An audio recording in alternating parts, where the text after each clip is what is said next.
Hello everyone, Tina here. I hope your day is going wonderful. Thank you so much for joining me. Today we are creating a flower, a antique rose with the Altenew Crafty Flower layering die set this month. This is so pretty, guys. On the front it gives you basically your layering guide. You get 3 layers for your leaves, 4 layers for that beautiful rose. We're going to open it up and I'm going to show you the size of the rose because it's perfect for A2 size panels. We'll just slide this open and take out our dies. This is available in a subscription, so you can have the crafted flower delivered to your door, but it's also available outside the subscription. This is your base rose, so it'll tell you basically the size of it, and it fits perfect. You can fit 2 or 3 on your card front panel very easily.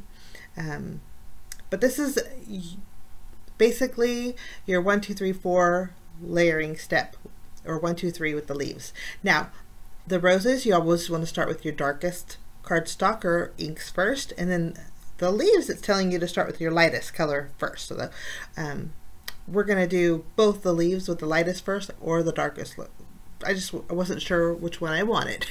I know last month's Crafty Flower, I flip-flopped. Instead of going dark first, I went light first, and I loved the way that looked. Okay. 4 layers of roses. I'm going to use my H Mahogany. I thought you could use colored cardstock, but I'm going to use my Distress Oxide inks to create the colors for my roses today. H Mahogany was the first color, so that's going to be my darkest. Second color is going to be Picked Raspberry, so this is going to be for my second layer. Only a little bit of the H Mahogany is going to be peeking out. I know it's a little bit more of a brick color, but I think it's going to go really well with my flower today. I am going to distress it a bit with some water. I just added it with my spray bottle, and then we'll take a towel, tap off the excess. I sped this up pretty fast, guys, just because ink blending is kind of boring. I don't think you want to go, I think you guys have all ink blended before, but that's why I sped it up. Okay, I'm just cleaning off my blending brush. My third layer, I'm going to use Worn Lipstick. We'll add some color to the left of my panel. And I don't think I mentioned it, but I'm using Bristol Smooth Cardstock for blending. It blends with the oxides very nicely. I think that's going to work. And my 4th layer is my lightest color. I'm going to be using Spun Sugar. I love the look of Spun Sugar, and I think I might need a little bit to ink my ink pad because it's very, very light, but that's okay. It's Spun Sugar's light color anyway. That's going to be for my 4th layer. I think it's going to fit great. Now I'm going to add some water to this panel, distress it a bit, let some of that ink oxidize, and we'll tap up the excess with the towel. And then I was going to do all my ink blending first and then die cutting all at once, but I was anxious to see what these color combo looked like together. So we're just going to layer our dies, the 1, 2, 3, and 4. Again, I'm following the front of the package. Very easy to do, guys. Once everything is die cut, these layer just like a deck of cards. You can just put them all together. I don't recommend shuffling them, but the 4th layer, there's little bits and pieces, so you'll have to use maybe a craft pick to adhere those down, but super easy to create a beautiful flower. Now we're going to create our leaves here. The leaves are, I'm thinking I can get all 3 on one panel of the Bristol Smooth Cardstock, and I think it's going to work good. So I have 3 shades of my Distress Oxide inks, the darkest being Forest Moss.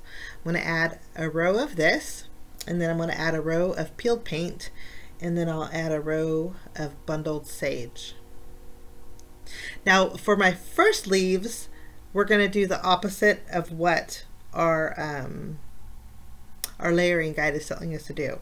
It's actually telling us to use our lightest first, but I always like to play around and see what it looks like. So I thought we would do that together.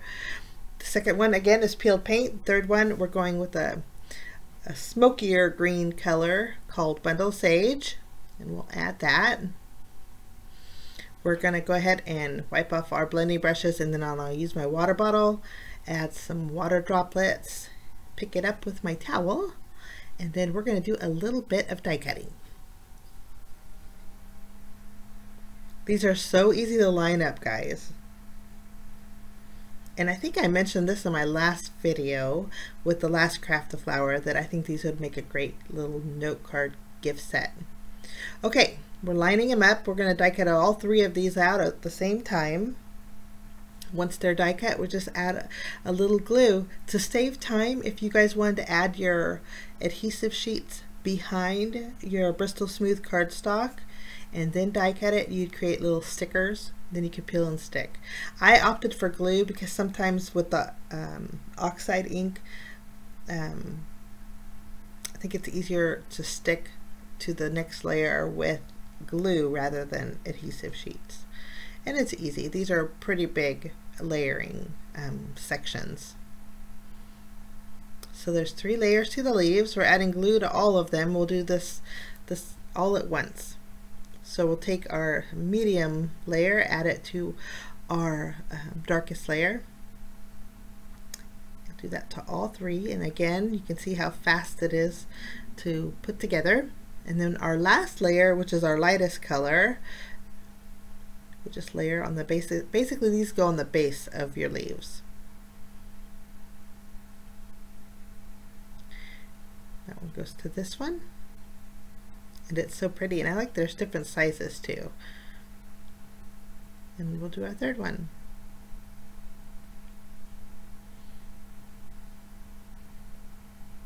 Okay, I think that looks really good.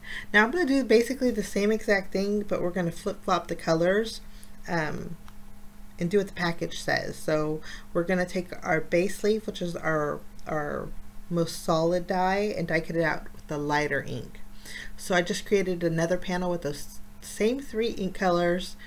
We'll line up our dies and then run these through. The middle is all going to be the same. We're just flip-flopping the front and the back basically. And I went ahead and layered everything together like I did with the first batch. We're just putting together our last leaf. And I actually like this set better than the first. The first one's very pretty, but I think the colors just kind of went a little bit better with this, with the recommended layering. So let's get a close-up so you guys can see the difference. Either way, I think it's just gorgeous because of the way that they're layered on the dies.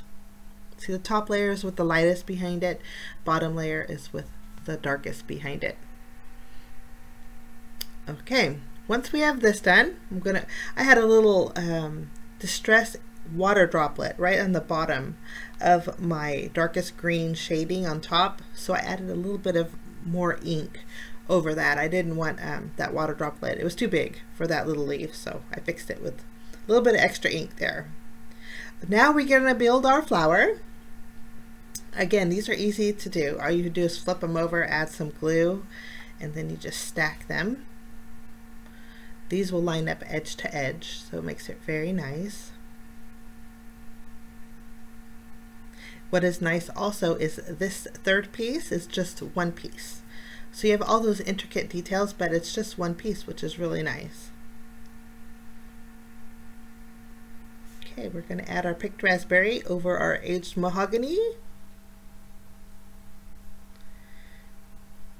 can see a little bit of that peeks out, and then we'll take our worn lipstick and add that over our picked raspberry. So pretty. Now we have like 4 pieces. Actually there's 5 in total with our 4th layer. And basically these are just little highlights for your rose. I'm just going to grab my guide here, and it's going to tell me where to put this. This is going to go just under the top. I'm going to add a little glue to the rest of the pieces, and then adhere these as well. I think when they're little like this, your placement doesn't have to be perfect, but it does line up with your flower, which makes it really nice. And that is my antique rose, and it's so pretty. Perfect for Valentine's Day too.